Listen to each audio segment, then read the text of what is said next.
আসসালামু আলাইকুম। অনলাইন ক্লাসে সকলকে স্বাগতম। গত পর্বে আমরা দেখেছিলাম হরফের পরিচয়। আজকে আমরা শিখব নোক্তার পরিচয়। তাহলে চলুন ক্লাস শুরু করা যাক। প্রথমে আলিফ। আলিফের উপরে কোনো নোক্তা থাকে না, আলিফ খালি।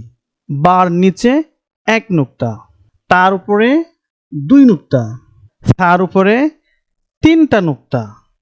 এবার এখানে খেয়াল করেন, তিনটা হরফ একই রকম দেখতে, পার্থক্য হলো নোক্তার। যখন নিচে একটা নোক্তা সেটা হবে বা, যখন উপরে যাবে দুই নোক্তা সেটা হবে তা, যখন তার উপরে আরেকটা নোক্তা দেওয়া হয় তখন হয়ে যায় সা।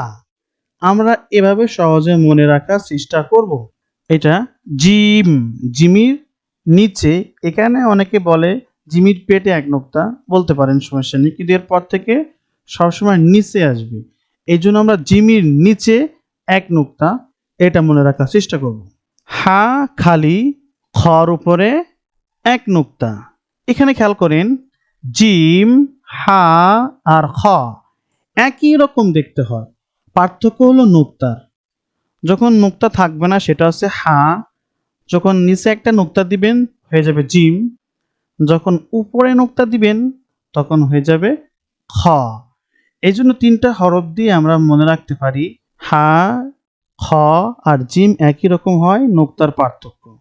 এই জন্য এই নোক্তাগুলো ভেরি ভেরি ইম্পর্টেন্ট। ডাল খালি, ডালের উপরে কোনো নোক্তা নাই, জালের উপরে একটা নোক্তা।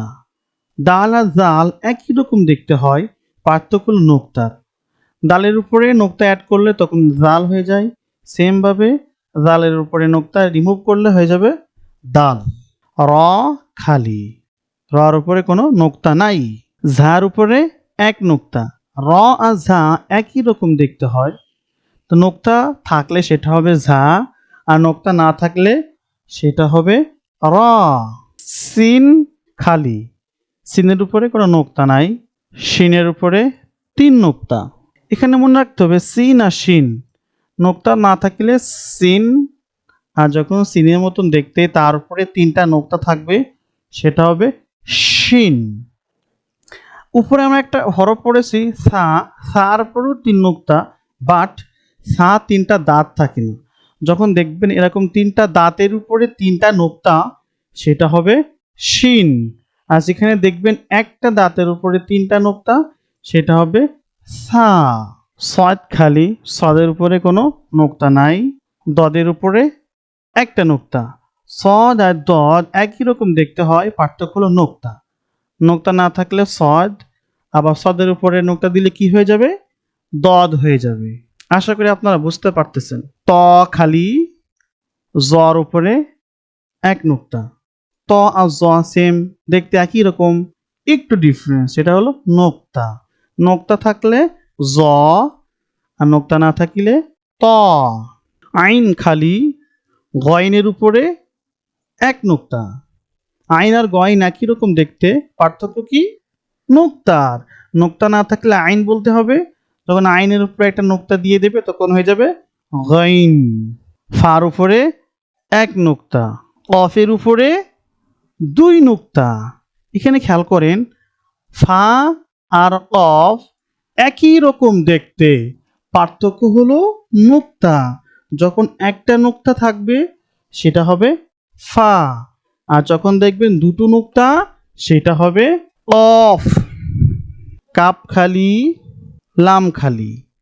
এখানে মনে রাখতে হবে কাপ আর লাম অনেক জায়গায় সেম মনে হবে, ডিফারেন্স হলো, পার্থক্য হলো ওই যে যদি মাঝখানে এরকম এস এর মতন, হাঁসের মতন এরকম কোনো চিহ্ন থাকে সেটা হবে কাপ, আর যদি না থাকে সেটা হবে লাম।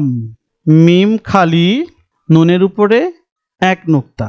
ওয়াও খালি, হা খালি, হামজা খালি, ইয়া খালি, ইয়ার নিচে দুই নোক্তা।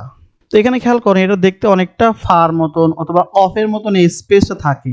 যদি এখানে একটা নোক্তা দেওয়া হয় তাহলে হয়ে যাবে ফা, যদি দুটো নোক্তা অ্যাড করা হয় তাহলে হবে অফ।